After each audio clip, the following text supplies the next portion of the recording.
Should you declutter before moving or afterwards? I'd love to give you a simple answer here, and a truer one is it depends. Life rarely fits external rules and prescriptions, and instead often can be complex and individual, just as we are. So towards the end of this clip, I'll give you 5 things to think about in order to get clear for your circumstances and to establish whether you need to declutter before or after. But first, a little story about a recent decluttering and makeover process for a client. At first, I was a little bit worried about her plans because she wanted to organize her systems before moving, but she didn't know where she was moving to, what the space will be like, and indeed what furniture she'll be using, because she was planning to leave the old furniture behind. And it took quite a lot of clarifying questions to figure out what it is that she was after and how we could help her achieve that. In the end, we just had 2 fantastic, energetic, satisfying days and got her all sorted for relatively complex needs. And this is an example of how moving is a complex process in the first place, but often there are those individual side requirements to do with timing, allocation, third-party involvement. So in this case, we needed to consider packing and planning, not only to deal with the old address and where she was going, but also in order to prepare the physical space for the estate agent visit and photos and potential viewers potential buyers visiting. And also we needed to allow her to have enough belongings for the remaining 10 weeks where she would be at the old address, and also for the first 3 to 5 months where she would have some things in storage and while she was living in a temporary accommodation and hunting for a new house.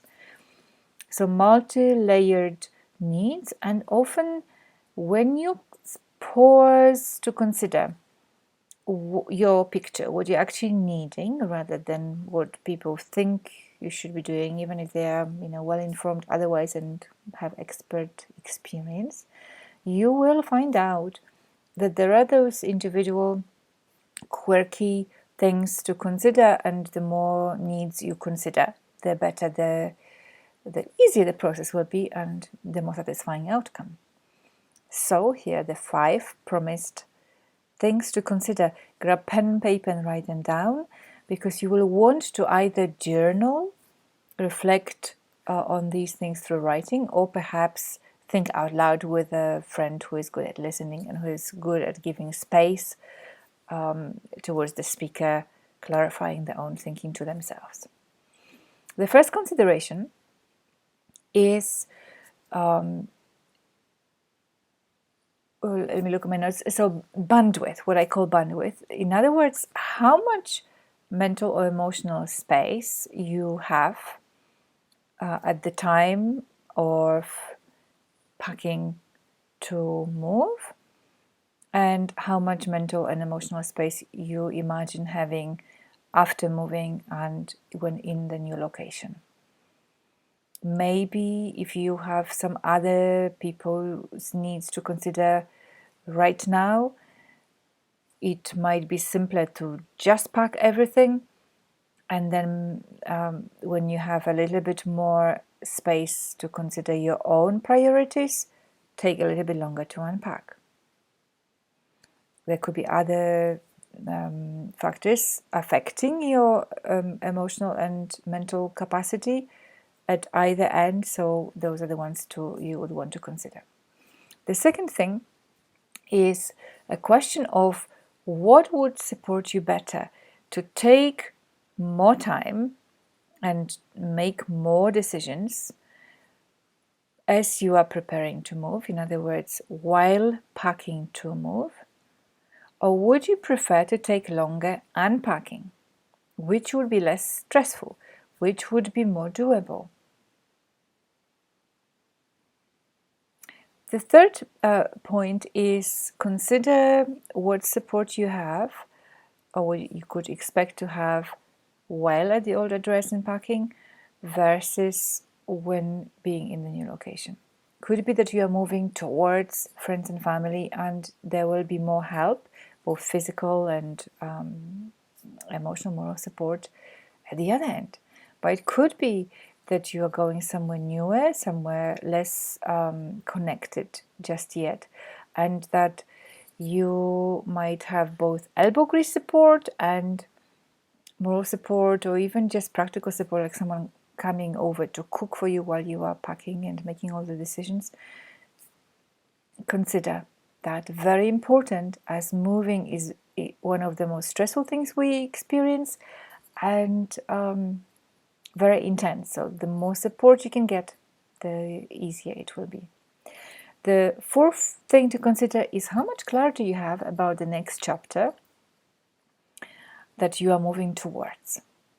If you already know what you will be doing, how you'll be spending your time, what you will want your lifestyle to be like, then you are more in a position to declutter and prune away anything that wouldn't serve that.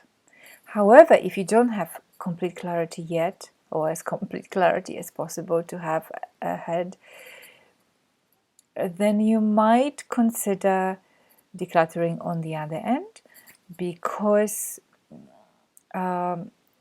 it will buy you a little bit more time towards gaining the clarity and towards processing those questions about what you want your life to be like going forward a little bit more. And finally, the fifth question to consider is any other needs relating to your resources. So you might factor in your budget. What would be cheaper to do in terms of, for example, hiring the vehicle or hiring the removal people and any packaging. So apart from money, consider time. Where do you have time, more time this end or the other end? And consider perhaps things like your physical energy. For example, if you are unwell right now, you might wish to keep things as simple as possible and then take longer at the other end and exert your energy then, or vice versa. I hope these 5 pointers will help, because at the end of the day, you will want to serve your needs rather than be squished by and oppressed by and underserved by external shoulds.